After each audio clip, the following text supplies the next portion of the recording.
Doctor Sundaram sir, வணக்கம் sir. தமிழில் 2வது பாகத்திற்கு போகிறோம். சென்ற பாகத்தில் நீங்கள் சொன்னீங்க, இந்த மாதிரி அந்த தொழில் முனைவோர் புது ஐடியா அவங்க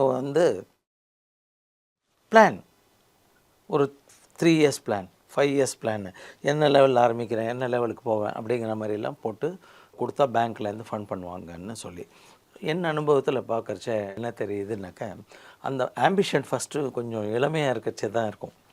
அவங்களுக்கு ஒரு பெரிய நான் அம்பானி போல் ஆக வேண்டும், டாட்டா போல் ஆக வேண்டுங்கிறதெல்லாம் சராசரியாக ஆம்பிஷன் இருக்கிற வயசில் அது வரும். அப்புறம் நாளாக தான் யதார்த்த நிலைக்கு வருவாங்க. இல்லை முடியலன்னு தெரிஞ்சுப்பாங்க, உலகம் புரியும், இல்லை எனக்கு அதிர்ஷ்டம் இல்லைங்கிறத புரிஞ்சுப்பாங்க. இது சம்திங் சொல்லுவாங்க, அவங்க புரிஞ்சுப்பாங்கங்கிறத விட நமக்கு இந்த ஜென்மத்தில் எழுதி வச்சுருக்கிறது அப்படிங்கிற ஒரு உணர்வு வரும், எத்தனையோ வரும். ஆனால் இந்த புதுசாக வந்தவனை அவனுக்கு முதல்ல சின்ன வயசு, அடுத்தது எக்ஸ்போஷர் கம்மி, அப்படி இருக்கிறவனை போய் ஒரு 5 வருஷத்துக்கு பிளானை கொடுன்னு சொன்னால் அவனுக்கு கொடுக்க முடியுமாங்கிறது எனக்கு பெரிய சந்தேகம் இருக்குது. அந்த மாதிரியான சூழலில் அந்த மாதிரியான இளைஞர்களை நீங்கள் எப்படி கையாளுவீங்க, எப்படி வழி நடத்துவீங்க?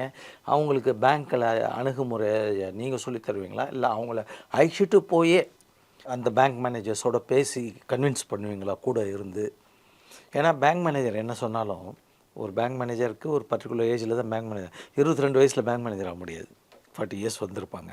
அப்போ உங்களை மாதிரியான ஒரு முதிர்ச்சி உள்ள ஆள் ஒரு சின்ன பையனோட போயிட்டு அந்த சொன்னாங்கன்னா அந்த பேங்க் மேனேஜருக்கு கொஞ்சம் கான்ஃபிடென்ஸ் வரும். அதுக்கோசரம் கேட்டேன். சரி, இது நல்ல கேள்வி. இதை நம்ம இன்றைய காலகட்டத்துக்கு பொருத்தி பார்க்க வேண்டிய கட்டாயம் இருக்குது. சரி, ஒரு 20 வருஷம் முன்னாடி பார்த்தோம்னாக்க, அதாவது ஒரு சப்போர்ட் சிஸ்டம்னு சொல்லக்கூடிய ஆதரவு அமைப்புகள் மிகவும் குறைவு. இன்றைக்கி அப்படி கிடையாது. இன்றைக்கி எங்கே சுற்றி பார்த்தாலும் ஆதரவு இருக்குது, எங்கே சுற்றி பார்த்தாலும் உங்களுக்கு கிடைக்கக்கூடிய வாய்ப்புகள் அதிகமாக இருக்குது. ஆனால் எது நல்லது எது கெட்டதுன்னு தேட வேண்டிய கட்டாயம் தான் இன்றைய மக்களுக்கு முக்கியமான விஷயமா இருக்குது. ஒன்று. ரெண்டாவது, இதையே நம்ம தொழில் முனைவை ரெண்டாக பிரிச்சுக்கலாம். ஒன்று நம்முடைய ட்ரெடிஷ்னல் சிஸ்டம்ஸ் அப்படின்னு சொல்கிறோம் இல்லையா, ட்ரெடிஷ்னல் சிஸ்டம் நான் கன்வென்ஷனலே சொல்கிறேன். இந்த கன்வென்ஷனில் இன்றைக்கி இருக்கக்கூடிய எலக்ட்ரிக்கல், ப்ளம்பிங்கு, மேசன்ட்ரி, எலக்ட்ரீஷியன், இல்லை கன்ஸ்ட்ரக்ஷன் ஒர்க்கர்ஸ், கன்ஸ்ட்ரக்ஷன், இல்லை வெல்டிங்கு, மளிகை கடை, துணி கடை, ஜரிகை work, aari work, whatever you call it as, whatever we see இந்த செல்ஃப் எம்ப்ளாய்மெண்ட், அந்த இதில் பார்க்குறப்போ அதை ஆண்டர்ப்ரினர்ஷிப்புக்கு கிளாஸிஃபை பண்ணோம்னாக்க அது ஒரு ஸ்டார்ட் அப் வச்சுக்கணும். சரி, ஏன்னா ஸ்டார்ட் அப்னு சொல்லுவது ஆண்டர்ப்ரினர்ஷிப்னு சொல்லுவோம். சரி, இப்போ 2 வார்த்தையும் மாற்றி யூஸ் பண்ணுறதுனால நான் பரவாயில்லன்னு சொல்கிறத. சரி. இன்னொன்று, என்டையர்லி நியூ, ஒரு புதிய திட்டம், புதிய ஐடியா, புதிய தொழில்நுட்பம், இதை எடுத்துகிட்டு போகிறேன். இதில் 2வது வகையை எடுத்துட்டோம்னாக்கா, இதுக்கு 5 இயர்ஸ் ப்ரொஜெக்ஷன் போட முடியாது. சரி, ஏன்னா இது எந்த வழியில் போகும்னே தெரியாது நமக்கு. Totally new, totally new idea.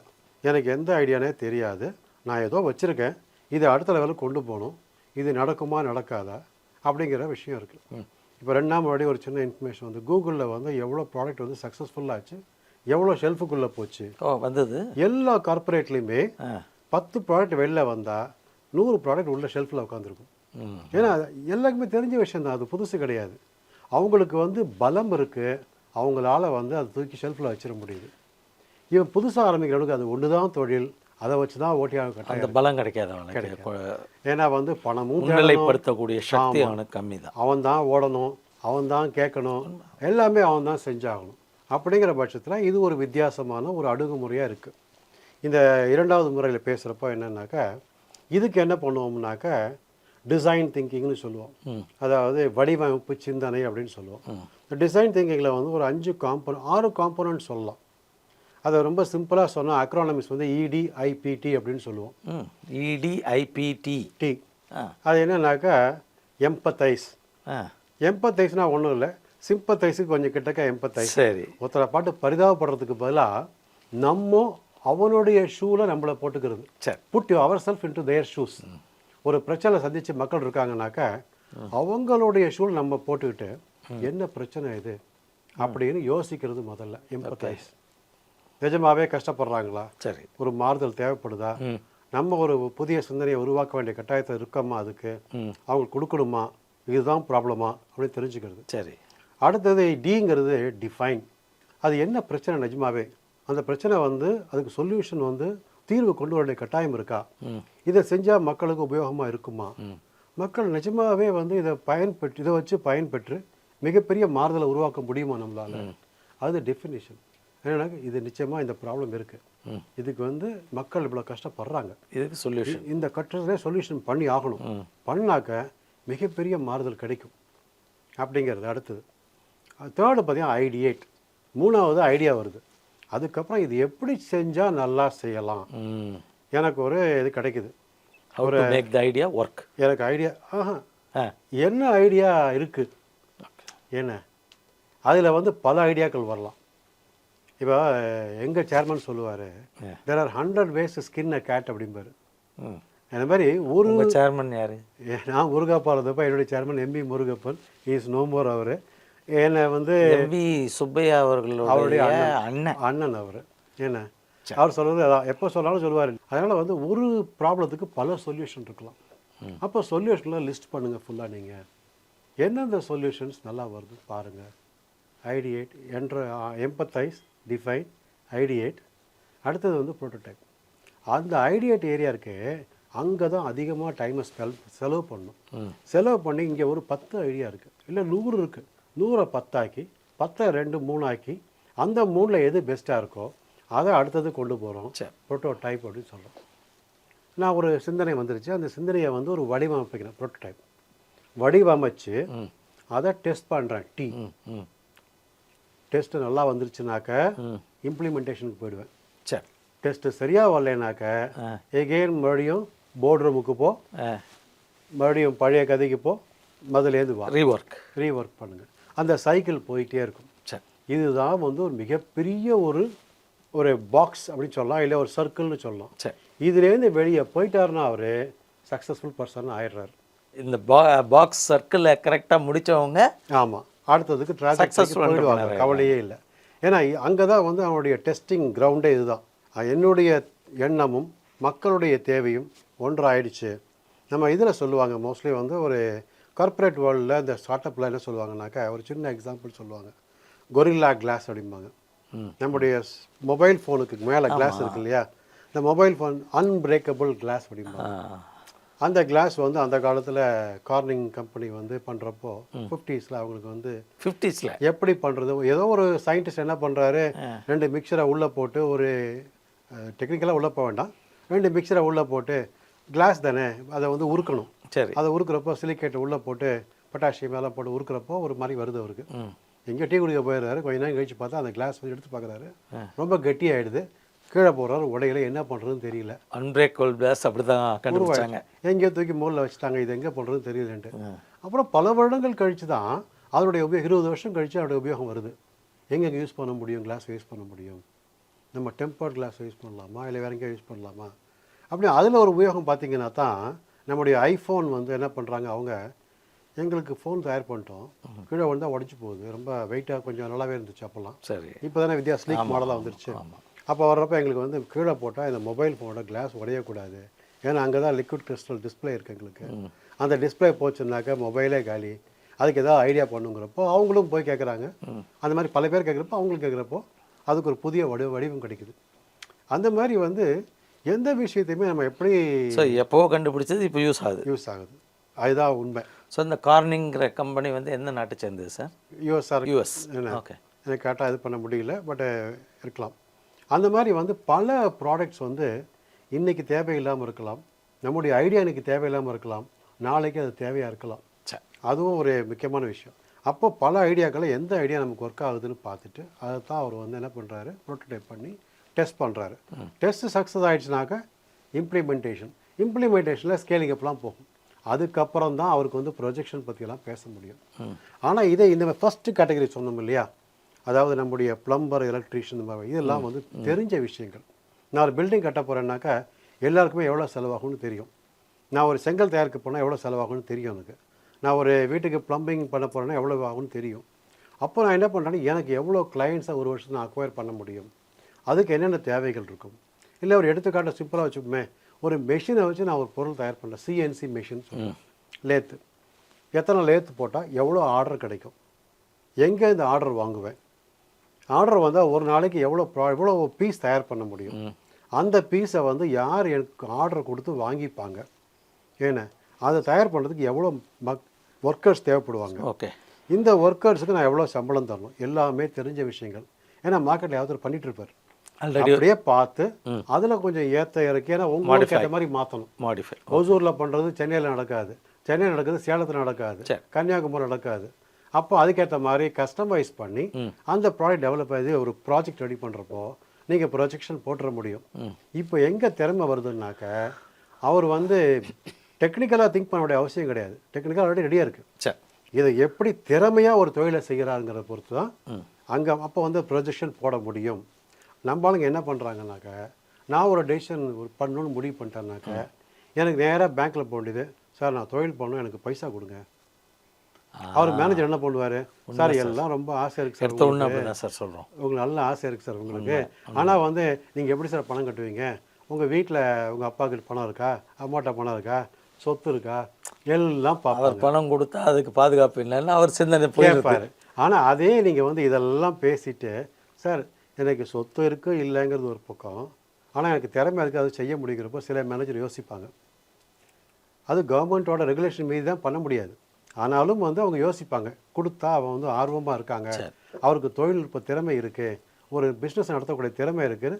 ஏன்னா மேனேஜரும் பல பேரை பார்க்குறப்ப workable idea, seems to be ambitious person, அவ்வளோதான், ஹார்ட் ஒர்க்கிங் பர்சன், ஏமாற்றக்கூடிய பேசுகிறப்ப வாய்ப்புகள் இல்லை, அப்படிலாம் பேசுகிறப்ப தெரியும் அவர் ஏமாற்றுவாரா பண்ண மாட்டாரா தெரிஞ்சிடும் நமக்கு. ஏன்னா கொஞ்சம் டெக்னிக்கலாக பேசுகிறப்ப அவர் எங்கே சறுக்கி விழுவார்னு தெரியும், ஃபைனான்ஸ் பற்றி பேசுகிறப்ப எங்கே சறுக்கி விழுவார்னு தெரியும். சரி, ஏன்னா அதை பற்றி நம்ம ஒரு ப்ரொஜெக்ஷன் பண்ணப்போ அவருக்கு அதுக்கு ட்ரைனிங் இருக்கேன். இன்னொன்று திருவிளையாடல் புராணம் மாதிரி எங்கேயோ மண்டபத்தில் எழுதி கொடுத்ததை கொண்டு வந்து படிக்கிறாரா, ஏன்னா அதுவும் நடக்கிறது பார்த்துருக்கோம் நாங்கள். அதே மாதிரி சில பேர் வந்திருப்பாங்க, சார் 50 லட்ச ரூபா கொடுத்தா சூப்பராக பண்ணலாம் சார், சரி வாங்க உட்காருங்க பேசலாம் அப்படிங்கிறப்போ கடைசியில் அவங்க ப்ராஜெக்ட் வந்து 5 லட்ச ரூபாய்க்கு பெறாமல் இருக்கும். சில பேர் என்ன பண்ணுவாங்க, ரொம்ப கன்சர்வேட்டிவாக, சார் 5 லட்ச ரூபா கொடுத்தா நல்லா பண்ணலாம் சார்பாங்க. ஆனால் நீங்கள் உட்காந்து பேசுகிறப்போ அந்த ப்ராஜெக்ட் 12 லட்ச ரூபா வரத்துக்கு பண்ணால் தான் நல்லா பண்ண முடியும். 5 லட்ச ரூபா வாங்கிட்டு 2வது நாளே வந்து அவர் என்ன பண்ணுவார், அவருடைய சம்பளம் இல்லைன்னு போட்டுருவார். அவர் என்ன பண்ணுவார்னாக்கா, எனக்கு மார்க்கெட்டிங் காஸ்ட் இல்லைன்னு போட்டுருவார், எந்த விதமான செலவும் கிடையாது சார், எல்லாம் நானே பண்ணுவேன் சார். அவர் வந்து இதாகிடுவார், என்ன சொல்லுவார், ஆளினால் அழகராஜா ஆகிடுவார். ஈவில் சார் நான் எல்லாம் பண்ணுவேன் சார், சார் ப்ரொடக்ஷன் யார் பண்ணுவோம் நான் பண்ணுவேன் சார், மார்க்கெட்டிங் பண்ணுவேன் நான் பண்ணுவேன் சார், பேங்க்கில் போய் நானே பண்ணுவேன் சார், சப்ளை பண்ணுறது கொண்டு போய் கொடுக்குறது யார் நானே பண்ணுவேன் சார். அப்போ என்ன பண்ணுறப்போ அவர் வந்து he is not defining his project properly. அங்கே தான் நம்ம என்ன பண்ணோம்னா ஒரு கையை கொடுத்து கூட்டு போக வேண்டிய கட்டாயம் இருக்குது. சரி, இன்றைக்கி வாய்ப்புகள் இருக்குது, அதான் சொல்ல வரேன். சரி, அதில் மக்கள் தேட வேண்டிய கட்டாயம் இருக்குது. அதில் ஒரு organisation I am associated with, அதுதான் Bharatiya Yuva Shakti trust, BYST. You are associated with I am associated Bharatiya Yuva Shakti trust. ஆமாம், என்ன அசோசியேட் ஆகிருக்கீங்க? அதில் வந்து லாஸ்ட் இயர் வரைக்கும் I was the chairman for the strategic committee there. Okay, இப்போ வந்து நேஷனல் மென்டார் பேனல் ஒன்று இருக்குது, அந்த மென்டார் பேனலில் I am part of the. இது எங்கே இருக்குது சார்? இது வந்து சென்னை தான் துவக்கம். 1990களில் துவங்கப்பட்டது. 36 இயர்ஸ் ஆச்சு. ஆமாம், 90s துவங்கப்பட்டது. துவக்கினது யாருன்னாக்க லக்ஷ்மி வெங்கடேசன் சொல்லுவோம். அவங்க வந்து முன்னாள் இந்தியாவுடைய பிரசிடெண்ட் ஆர் வெங்கட்ராமன் அவருடைய டாட்டர் அவங்க. ஓ சார், கொஞ்சம் கேள்விப்பட்டிருக்கேன். அவங்க பண்ணுறாங்க, நிறைய ஹெல்ப் பண்ணுறதா சொன்னாங்க. அதாவது ஹெல்ப்னாக்க ஃபைனான்ஷியலாக இல்லை, மேலே வரத்துக்கோசரம். ஆமாம், ஃபைனான்ஷியல்னாக்க முன்னே வந்து 25,000 50,000 கொடுத்து ஆரம்பித்தது தான், ஆர்கனைசேஷனை கொடுத்தது தான். ஆனால் இன்னைக்கு வந்து ஒரு மிகப்பெரிய ஆலமரமாக அந்த உங்களுக்கு அவங்க நல்ல பழக்கமா சார்? எப்பப்போ சென்னை வருவாங்களோ, எப்போ மீட்டிங் போகிறாங்களோ. அவங்க சென்னையில் இல்லையா? அவங்க டெல்லியில் இருக்காங்க. ஓகே, டெல்லி தான். டெல்லியில் இப்போ வந்து நிறைய ஆஃபீஸ், பெரிய ஆஃபீஸும் டெல்லியில் இருக்குது. இதுக்கு இவங்களுக்கு கிளைகள் பார்த்தீங்கன்னா டெல்லியில் இருக்குது, டெல்லியிலேயே ஃபரிதாபாத்தில் இருக்குது, அதே மாதிரி வந்து உங்களுக்கு புவனேஸ்வரில் இருக்குது, அடுத்தது வந்து ஹைதராபாத்தில் இருக்குது. இது வந்து நீங்கள் சொல்கிறது வந்து லாப நோக்கமற்ற ஒரு லாபம் இல்லாத, எந்த விதமான எதிர்பார்ப்பும் இல்லாத, மக்களுக்கு அது தொழில் முனைவருக்கு உதவி செய்யக்கூடிய ஒரு நிறுவனம். இது பூனால இருக்குது, வார்தாவில் இருக்குது, அவுரங்காபாத்தில் இருக்குது, கிளைகள் இருக்குது, விஜயவாடாவில் கிளைகள் இருக்குது, சென்னையில் இருக்குது, தமிழ்நாட்டில் பார்த்தீங்கன்னாக்கா நமக்கு வந்து கடலூரில் இருக்குது, அடுத்தது வந்து நாமக்கல்ல இருக்குது. சென்னையில் பெரிய லெவலில் இருக்குது. சென்னை, திருவள்ளூர், காஞ்சிபுரம், செங்கல்பட்டு. சென்னையில் கான்ஃபெடரேஷன் ஆஃப் இந்தியன் இண்டஸ்ட்ரின்னு ஒரு இடம் சொல்லுவாங்க, வேளச்சேரி ரோட்டில், அது உள்ளேயே தான் இருக்குது. அதனுடைய இன்னொரு கிளை வந்து குரோம்பேட்டில் இருக்குது, பல்லாவரத்தில் இருக்குது. 2 ஆஃபீஸ் இருக்குது. 2லையுமே வந்து எந்த தொழில் முனைவர் வேணும்னாலும் அவங்கள தொடர்பு கொள்ளலாம். இந்த ஆஃபீஸ்லலாம் எவ்வளோ பேர் வேலை செய்வாங்க சார்? எங்க நீங்கள் சொல்கிற சென்னை ஆஃபீஸில் கிட்டத்தட்ட 20 பேர் இருக்காங்கன்னு வச்சுக்கோங்க, அவங்களுக்கு இருக்காங்க. சைஸபிள் மற்றபடி ஆஃபீஸ். மற்ற ஊர்கள்லாம் நிறைய இடத்துல இருக்காங்க. இது வந்து இவங்க என்ன பண்ணுறாங்கனாக்கா, இதே கார்ப்பரேட் கிட்ட போய் நாங்கள் தொழில் முனைவர் உருவாக்குறோன்னு சொல்லி அவங்கள்ட்ட சப்போர்ட் வாங்கி அவங்க மூலமாக இவங்களுக்கு ட்ரான்ஸ்ஃபர் பண்ணி ஹெல்ப் பண்ணி நிறைய தொழில் முனைவர் உருவாக்குறாங்க. வருடம் கிட்டத்தட்ட 200-300 தொழில் முனைவோர். என்ன ஏஜ் இருக்கும் சார் லக்ஷ்மி வெங்கட்ங்கிறவங்களுக்கு? அவங்க 70 கிட்ட இருப்பாங்க. 70 வயசு கிட்ட இருப்பாங்க. 70 வயசு கிட்ட இருப்பாங்க. தமிழ் பேசுவாங்களா? தமிழ் பேசுவாங்க, ஆங்கிலம் பேசுவாங்க, ஹிந்தி பேசுவாங்க, எல்லாம் பேசுவாங்க. சார் நம்ம ப்ரோக்ராமில் ஒரு வாட்டி ஹிந்தி ஆடியன்ஸுக்கு யூஸ்ஃபுல்லாக நான் அவங்கள கேட்டு பாருங்கள். ரைட். ஏன்னா நீங்கள் சொல்கிற விஷயங்கள்லாம் அவ்வளோ பயனுள்ளது. யாருக்கு அப்படின்னா கனவு காண்ற இளைஞர்களுக்கு முன்னேறத்துக்கு இந்த நாட்டு வளர்ச்சிக்கெல்லாம் இருக்குது. அதனால் நீங்கள் ஒரு வார்த்தை எங்களுக்கோசரம் பேசிட்டிங்கன்னா நல்லாயிருக்கும் சார். நான் ஒரு பாட்காஸ்ட் அவங்கள வச்சு பண்ணுறேன் சார். பண்ண சொல்லுங்கள். சொல்லுங்கள். ஸோ இது வந்து இப்போ வந்து தொழில் முனைவோருக்கு வந்து உதவிங்கிறப்போ எல்லா விதமான உதவியும் கிடைக்குது அவங்களுக்கு. பாரதிய யுவ சக்தி ட்ரஸ்ட்டுக்கு உள்ளே போனாங்கன்னாக்கா முதல் 4 கேட் சொல்லுவாங்க. முதல் கேட் வந்து கவுன்சிலிங் கேட்னு சொல்லுவாங்க. முதல்ல காது கொடுத்து நீங்கள் என்ன பண்ண போகிறீங்க கேட்குறது. அதுக்கு அடுத்தது என்னென்னு பார்த்தீங்கன்னாக்கா ட்ரைனிங் கேட்னு சொல்லுவாங்க.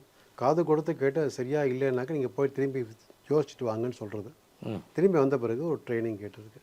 அந்த ட்ரைனிங் கேட்டில் அவங்களுக்கு வந்து என்னென்னாக்கா என்ன மாதிரி தேவைகளை உருவாக்கணும், எப்படி செய்யணும், அதுக்கு என்னென்ன தேவைகள், ஒரு பர்சனலாக ஒரு பேங்க் அக்கௌண்ட் வேணுமா, அவருடைய ஆதார் பேன் கார்டு இல்லை ரேஷன் கார்டு கொண்டு வரணுமா, என்னென்ன வந்து கம்ப்ளைண்ட்ஸ் ரெக்குயர்மெண்ட்ஸ் எல்லாம் ஃபுல்லாக கற்றுக் கொடுத்து அதுக்கு அடுத்த லெவலில் அவரை கொண்டு போய் இன்டர்னலாக ஒரு ட்ரைனிங் கொடுத்து அடுத்த லெவலில் பார்த்தீங்கன்னாக்கா அவருக்கு ஒரு ப்ராஜெக்ட் ரிப்போர்ட் தயார் பண்ணி கொடுத்து, காசு கிடையாது, இலவசமாகவே கிடைக்கும் அவருக்கு.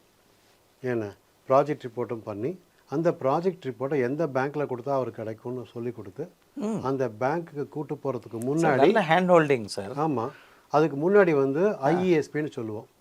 அது என்னன்னாக்க வந்து இன்டர்னல் ஆண்டர்பிரினர் செலெக்ஷன் பேனல்னு பேர். அவங்க என்ன பண்ணுவோம், உட்காந்து இவர் நிஜமாவே இவர் தான் அந்த ப்ரொபோசல் தயார் பண்ணிருக்காரா, உட்காந்து பேஸ் பண்ணியிருக்காரா, இல்லை யாரோ எழுதி கொடுத்து கொண்டு இருக்காரான்னு யோசிச்சு பார்த்துட்டு நீங்கள் சொல்கிறது தான் நம்ம திருவிளையாடல்.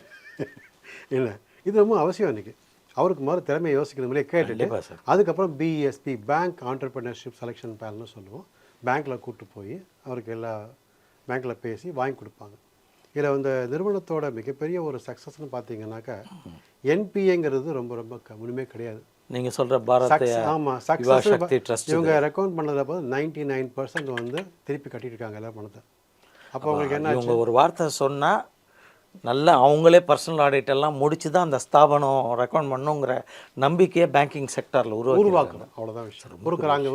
உருவாக்கிட்டு இருக்கோம். ரொம்ப பெரிய விஷயம். ஏன்னா அப்போ என்ன ஆகுதுன்னாக்கா ஒரு க்ரெடிபிலிட்டி கிடச்சிருது அவங்களுக்குன்னு ஒரு ஸ்டாம்ப். அப்போது அடுத்தது என்ன ஆகுதுன்னா, அப்போ அந்த ஒரு தொழில் முனைவர் வந்து வருத்தப்பட வேண்டிய அவசியமே கிடையாது. நான் இங்கே போகிறேன், ஆனால் சொல்கிறத கேட்கணும். நிறைய பேருக்கு என்னென்னா சொல்கிறத ஒரு தடவை கேட்டு காண போயிடுவாங்க. 1 மாதம் கழிச்சு வருவாங்க. இன்றைக்கி இந்த காலகட்டத்தில் 1 மாதத்துக்கு ரொம்ப தூரம். அரசாங்க ஸ்கீமும் மாறலாம், அதுக்குள்ளே 10 பேர் மக்கள் மாறலாம், யார் வேணாலும் மாறலாம், என்ன வேணாலும் மாறலாம், விலையேற்றம் மாறலாம், குறையலாம், என்ன வேணாலும் நடக்கலாம். ஆனால் வந்து ஒரு என்ன சொல்கிறது, ஒரு மாதம் முன்னாடி ஃபயர் அந்த பெல்லியோடு வர்றவங்க கூடவே ஓட ஆரம்பித்தாங்கனாக்கா நிச்சயமாக அவங்க வந்து பணத்தை வாங்கி நல்லபடியாக தொழில் செய்ய முடியும். இது எந்த விதமான தொழிலாக தான் கவலை இல்லை. ஓகே, இது வந்து இந்த 2 லட்ச ரூபா ப்ராஜெக்ட் தான் வரணும் அவசியம் கிடையாது. 50 லட்ச ரூபா ப்ராஜெக்ட் பண்ணணும் பேங்க்கில் போய் வாங்கணுன்னா கூட நல்ல இங்கே இருக்கக்கூடிய இதில் இன்னொரு விஷயம் என்னென்னாக்கா, இந்த சக்ஸஸோட காரணம் என்னென்னாக்கா மென்டார்ஸ் அப்படின்னு சொல்கிறோம். பிஸ்னஸ் மென்டார்ஸ்னு, ஓகே, தொழில் வழிகாட்டிகள்னு. இந்த ஒரு ஆர்கனைஸ்ட் சக்ஸஸே மென்டார்ஸ் தான். நல்ல மென்டார்ஸ் அவங்களுக்கு கொடுத்து இலவசமாக தான், மென்டார்ஸும் இலவசமாக தான் வேலை பார்க்குறாங்க, காசெல்லாம் கிடையாது. ஏன்னா எதுவும் கிடையாது சார். ஆனால் எனக்கே ஒரு சில பேரை வந்து இந்த மென்டர்ஷிப்பில் தெரியும் சார். கெவின் கேர்னு ஒரு பிராண்ட் இருக்குது. அவர்லாம் லைஃப்பில் ரொம்ப கஷ்டப்பட்டு போராடி மேலே வந்தார். இன்றைக்கி அவர் வந்து டை அப்படின்னு சொல்லிட்டு அப்படின்னு சொல்லி ஒரு ஆர்கனைசேஷனை ஹெட் பண்ணி அவங்க வந்து தன்னை போல் உருவாகணும் அடுத்த ஆட்கள்ங்கிற எண்ணம் இருக்குது, நிறையா பண்ணுறாங்க. அவர் பண்ணுறாரு. அது மாதிரி ஜோஹோவில் எடுத்துக்கிட்டிங்கன்னா என்னோடய நண்பர் குமார் வேம்புன்னு இருக்கார் பாருங்க. ஸ்ரீதர் வெம்புக்கு அடுத்தவர். ஆமாம். அவர் தான் ஆக்சுவல் ஃபவுண்டர் ஆஃப். இப்போ நிறைய ஸ்டார்ட் அப் சிங்கம்லாம் உட்காந்து எவாலுவேட் அவர் வந்து ஒரு ஏஞ்சல் இன்வெஸ்டர் ஆட்டம். ஆமாம், அந்த மாதிரி அவரும் வந்து பல இதுக்கு வந்து சப்போர்ட் கொடுத்து முன்னேற்றம் பண்ணுறதுக்கு மென்டராகவே இருக்கார். இருக்கார். அவரும் ஒரு சார்ட்டர்ட் பிரசிடென்ட் தான் இந்த டைலன்னு நினைக்கிறேன். பார்க்குறேன், அவரையும் பார்த்துட்ருக்கேன். பார்த்துருக்கீங்க இல்லையா? இந்த மாதிரி அனில் பிராண்டு சேமியாவுடைய திண்டுக்கல் எக்ஸிக்யூட்டிவ் டைரக்டர் சுகுமார்னு ஒருத்தர் இருக்காரு. அவர் நாகாவில் இருக்க. இது மாதிரி நிறைய நான் நினச்சிருக்கேன் எப்படி அவங்கெல்லாம் தனக்கு அப்புறம் இதெல்லாம் செய்கிறாங்க. சார் என்னன்னாக்க 2 விஷயம் உண்டு. ஒன்று பணத்தால் சக்ஸஸ் ஆகணும், இன்னொன்று மனத்தால் சக்ஸஸ் ஆகணும். என்ன அருமையான வாசம். 2 விஷயம். பிஸ்னஸில் இருக்கவங்க பணத்தால் சக்ஸஸ் ஆனவங்க, இதே வந்து எஜுகேஷன் ஃபீல்டுங்க மனத்தால் சக்ஸஸ் ஆனவங்க. அவன் பணம் பார்த்துருக்க மாட்டான், ஆனால் அவன் பணம் பார்த்தவங்களெல்லாம் பார்த்துருப்பான். அவங்க உருவாக்கினவெல்லாம் பணம் காரணம். அப்போ எந்த வழியை சொன்னால் நல்லா போகணும் அவனுக்கு தெரியும். சரி, பணம் பார்த்தவனுக்கு எந்த வழியில் போனால் பணம் கிடைக்கும்னு சொல்ல தெரியும். அவ்வளோதான். ஆனால் சொல்கிறதுக்கு மனசு இருக்கணும், அவ்வளோதான் விஷயம். அந்த மனசு அவங்கள்ட்ட இருக்குது, சொல்கிறாங்க, நல்லா வழி எடுத்து கொண்டு போகிறாங்க. ஸோ இப்போ இதில் வந்து பார்த்திங்கன்னா 2வது பேட்ச் இதில் பார்த்திங்கன்னா இந்த ப்ரொஜெக்ஷன் ஷீட் போட முடியும்னாக்க முடியும். சரி. ஆனால் ஒரே விஷயம், கொஞ்சம் பொறுமையோட சொல்கிறத கேட்டு நிதானமாக. அவருக்கு தெரியலன்னா நீங்கள் கைட் பண்ணுவீங்க. கைட் பண்ணுறது தெரியலன்னா கேட்கணும். ஃபஸ்ட்டு கேட்கணும். If you don't know ask. Correct. அதுதான் இம்பார்ட்டன்ட். நிறைய பேர் கேட்க மாட்டாங்க. எனக்கு எல்லாம் தெரியும், நான் தெரியாதுன்னு சொல்கிறதுக்கு அவங்களுக்கு. இல்லைனா ஏதாவது வழியில் போய் பேங்க் மேனேஜரை பேசி வாங்கிடலாம், அந்த மாதிரிலாம் ஏதாவது கொடுத்து வாங்கிடலாம், ஏதோ ஒன்று நான் உள்ள போல இல்லை என்ன, அந்த மாதிரி யோசிக்கிற வாய்ப்புகள் இருக்கு. இன்றைய உலகத்தில் லஞ்சம் என்பது பொதுமக்களால் ஏற்கப்பட்டு விட்ட காரணத்தினால தான். ஆமாம் சார், என்னங்க 5 லட்சம் ரூபாய் தான் லஞ்சம் வாங்கினாரான், அதுக்கு போய் அரெஸ்ட் பண்ணியிருக்கான். அவன் கோடிக்கணக்கில் வாங்கியிருக்கான்னு நினைக்கிறான். உண்மை. சார், இந்த சமுதாயமே கரப்ட் ஆயிடுச்சு சார். அதுதான், அதை வந்து நம்ம மாற்றணும். இந்த கூவத்துக்கு பக்கத்தில் வாழ்ந்தீங்கன்னு வச்சுக்கோங்க, வாசனை தெரியாமல் போயிடும் நமக்கு. அந்த ஆமாம், நீங்கள் திடீர்னு நல்ல வாசனை எங்கேயாவது வந்ததுன்னா துர்நாற்றம் தெரியாமல் போயிடும் நமக்கு. தமிழில் நாற்றம்ங்கிறது வாசனை, துர்நாற்றம் கெட்ட வாசனை. இந்த நாட்டை எத்தனையோ விதத்தில் முன்னேற்றத்தை தடுத்துட்டு இருக்கு. ஆனால் அது தெரியாமல், உணர்வு இல்லாமல். நான் வந்து இதுக்கு ரொம்ப அதிகமாக சண்டை போடுறேன், தள்ளி போகிறோம்னு நினைக்கிறேன். நம்மளுடைய டிஸ்கஷனில் எது இருந்தாலும் சொல்கிறேன், இந்த லஞ்சம்ங்கிறத வந்து நான் ரொம்ப எதிர்க்கிறவன். ஏன்னாக்கா ஒரு அரசு ஊழியர் வந்து அதிகமாக சம்பளம் வாங்குறவர் வந்து ஒன்றுமில்லாத போய் காசு கேட்குறது மிகவும் தப்பான விஷயம். ஒரு விவசாயி எவ்வளோ கஷ்டப்பட்டு விவசாயம் பண்ணான்னு தெரியும், ஒரு பட்டா வாங்குறதுக்கு அவன்கிட்ட போய் காசு கேட்கக்கூடாது. ஒரு வீடு கட்டுற எவ்வளோ கஷ்டப்பட்டு வீடு கட்டுறான்னு தெரியும், கடன் வாங்கி வீடு கட்டுறான், அவனை போய் கேட்டால் அசிங்கம் இல்லையா? ஒரு என்னுடைய பொறுப்புக்கே நான் அசிங்கப்படுத்துகிறேன் இல்லையா? அது நிறையா மாற வேண்டிய கட்டாயம் இருக்குது. பட் அதை தள்ளி வச்சுட்டு பேசினோம்னாக்கா இன்றைக்கி வந்து மக்கள் கொஞ்சம் பொறுமையாக நிதானமாக யோசித்து நல்ல ஒரு உதவியை எடுத்துகிட்டு போனாங்கன்னாக்கா மிகப்பெரிய அளவுக்கு போக முடியும். ஸோ இது இந்த வழியில் போகிறாங்க வச்சுக்கோங்களேன், ஒவ்வொரு டைமும் வந்து பேசணும். தொழில் செய்வங்களுக்கு என்ன பிரச்சனை வருதுனாக்கா 2 விஷயம் வரும். ஒன்று வந்து என்னுடைய பேங்க் அக்கௌண்ட்லேயே நான் கம்பெனி அக்கௌண்ட்டையும் நடத்திட்டு இருப்பேன். இந்த உத்தியம் போர்ட்டல் ரெஜிஸ்டர் பண்ணுறப்போ என்ன ஆகும், உங்களுக்கு ஒரு பேங்க் அக்கௌண்ட்டு பேன் நம்பர் இருக்கும், உங்கள் பேன் நம்பரை கொடுத்துருவீங்க. சரி, உங்கள் பேன் நம்பரும் உங்களுடைய பர்சனல் ஐடியும் உங்கள் கம்பெனியும் ஒன்றாயிடும். அப்போ என்ன ஆகுது, உங்களுடைய காசு தான் கம்பெனி காசு, கம்பெனி காசு தான் உங்கள் காசு அப்படின்னு ஆகிடும். அப்போ என்ன ஆகுனா, வீட்டில் ஒரு கல்யாணம் வருதுன்னு வச்சுக்கோங்க, ஒரு காது குத்து வருதுன்னு வச்சுக்கோங்க, இங்கே பணம் கம்பெனி பணத்தை எடுத்து இங்கே செலவு பண்ணுவேன். அடுத்த மாதம் நீங்கள் வந்து கம்பெனி டேர்ன் ஓவருக்கு எனக்கு காசு இருக்காது. அப்போ நான் என்ன பண்ணுவேன், I will be force to go out and get some money for extra. பேங்க்கில் போகிறப்ப என்ன சொல்லுவார், சார் உங்களுடைய ஓடி அதிகமாக போயிடுச்சு சார் அப்படின்னு. ஆமாம் ஆமாம், நடைமுறை சிக்கல் இருக்கு இல்லையா? ஆமாம். இவர் என்ன பண்ணுவார், வெளியில் போய் கடன் வாங்குறேன் பார், அங்கே தான் அவருடைய பிரச்சனை ஆரம்பிக்குது, ஸ்டார்ட். இப்போ எங்கள் இதில் நான் பார்த்த வரைக்கும் எனக்கு சீனியர்ஸ் என்ன கற்றுக் கொடுத்தாங்கன்னாக்கா, உங்கள் பணம் வேறு, உங்களோட தொழில் பணம் வேறு, 2ஆக பிரிச்சுக்கோங்க. முதல்ல அதையும் மிக்ஸ் பண்ணாதீங்க. நீ கஷ்டமே பட்டாலும், எவ்வளோ கஷ்டம் வந்தாலும், தொழிலே இருந்தாலும் தொழில் காசு செஞ்ச பிறகு போடாத. இங்கே உன் காசு இதில் போடுறதுன்னா கணக்கு பார்த்து அளந்து போடு, அப்போது உன்னுடைய க்ரோத் வந்து வித்தியாசமாக இருக்கும். ஸோ தொழில் தான் ஆக்சிஜனு. ஆமாம், அந்த ஆக்சிஜனை நீ எடுத்தேன்னா அடுத்தது ஐசியூக்கு போய் கஷ்டப்படுவேன். இதை தான் நம்ம வந்து மக்களுக்கு கற்றுத்தரணும். நிறைய பேர் கற்றுக்கிறது கஷ்டப்படுறதுக்கு காரணமே அதுதான். இதுக்கு அடுத்தது என்னன்னாக்கா இன்றைக்கி வந்து தொழில்நுட்பம். ஒரு அருமையான கருத்தை பதிவு பண்ணியிருக்கீங்க சார். நீங்கள் இத்தனை பாட்காஸ்ட் நான் பண்ணியிருக்கேன், கிட்டத்தட்ட 180 வீடியோஸ் போட்டிருக்கேன். ஒரு புதிய தொழில் தொடங்கினவங்க தன் வாழ்க்கையில் முன்னேறத்துக்கு தடையாக இருக்கிறதுல இது ஒரு தெரியாமல் கஷ்டம் வந்துச்சுன்னாக்கா கேபிட்டல் எடுத்துடுறாங்க. கேபிட்டல் எடுத்தாலே அதுக்கப்புறம் அவங்க நான் என்ன சார் பண்ணுறது, வேறு வழி இல்லையேன்றாங்க. ஆனால் அவ்வளோ அருமையான ஒரு சப்ஜெக்டை நீங்கள் டச் பண்ணியிருக்கீங்க. வேறு இன்னொரு விஷயமும் எக்ஸ்ட்ராவும் சொல்லிடுறேன். சொல்லுங்கள் சார். ஒரு பிஸ்னஸ் நாங்கள் எவாலுவேட் பண்ணுறப்ப என்ன ஆச்சுன்னாக்கா, இன்றைக்கி வீட்டில் ப்ரெஷர்ஸ் அதிகமாக வரும் உங்களுக்கு, எல்லாருக்குமே வரும். நான் கல்யாணம் பண்ணியாச்சு, ஒரு கார் வாங்கணும், வீடு கட்டணும், அந்த மாதிரி வரும். அக்கம் பக்கத்தை பார்த்துட்டு அந்தஸ்து அதே அந்தஸ்தை உருவாக்கணுங்கிற ஆசை வரும். நான் வீடு கட்ட வேண்டாமா, கார் வாங்க வேண்டாமான்னு. இதில் முக்கியமான விஷயம் எல்லாருக்கும் என்ன வருதுனாக்க, வீடு கட்டணும்னா கொஞ்சம் நிறையா செலவாகும், கார்னால் ஈஸியாக வாங்கிடலாம். அதனால் காசு எடுத்து கார் வாங்கிடலாம், மாதம் மாதம் கட்டிக்கலாம்னு வந்துடுது. கம்பெனிலேருந்து மாதம் கட்டுவாங்க. ஆனால் காருடைய விஷயம் என்னென்னு வச்சுக்கோங்க, அது வந்து விலை மதிப்புக்குரிய சொத்துன்னு டெப்ரிசியேஷனில் போகிறது தெரியாது. இதே ஒரு லேண்டு வாங்கினது அப்ரிசியேஷனில் போகணும்னு அவருக்கு தெரிய மாட்டேங்குது. அது அசட்டுன்னு தெரியாது, இது அசட் இல்லை. இது ஒரு அருமையான மேட்டர் நீங்கள் சொன்னது. புதுசாக தொழிலுக்குள்ளே நுழையிறேன், எது வந்து விலை மதிப்பு ஏறக்கூடிய சொத்து, எது விலை மதிப்பு குறையக்கூடிய அசட்டுங்கிறத தெரிஞ்சு செஞ்சானா அவன் முன்னேற்றம் இன்னும் நல்லா இருக்கும். ரொம்ப நல்லா சொன்னீங்க. ஸோ இந்த விஷயங்களை வந்து மனசில் வச்சுக்கிட்டு அவங்களுடைய பாதையை சீரமைச்சு கொண்டு போனாங்கனாக்கா போக முடியும். இன்னொன்று பார்த்தோம்னாக்க, இன்றைக்கி இருக்கக்கூடிய காலகட்டத்தில் மக்களுடைய மனநிலை எப்படி இருக்குன்னாக்க, அவங்க வளர்ந்துட்டாங்க, அவங்கள மாதிரியே நானும் பண்ணுறேங்கிறது ஒரு தப்பான ஒரு இதாக சொல்லுவேன். அவர் கடை வச்சு பெரிய ஹோட்டல் வச்சு பெரிய ஆள் ஆகிட்டார், அவர் துணி கடை வச்சு ரொம்ப பெரிய ஆள் ஆகிட்டார், நானும் எல்லாம் பண்ண முடியும், நானும் ஒரு ஹோட்டல் வச்சு பெரிய பார்த்து போன சூடு போடுறதுன்னு சொல்கிற வாச்சகத்துக்கு ஏற்ற மாதிரி. ஆனால் அவர் ஹோட்டல் வச்சாருன்னா அவருடைய தரம் என்ன, அவருடைய திறமைகள் என்ன, அவர் என்னென்ன ப்ராடக்டை கொடுக்குறாரு உங்களுக்கு, அதெல்லாம் யாரும் யோசிக்கிறது இல்லை. இந்த காம்படிட்டிவ் அனாலிசிஸை விட நம்முடைய self analysis is more important. அது யாரும் அதிகமாக பண்ணுறதில்லை.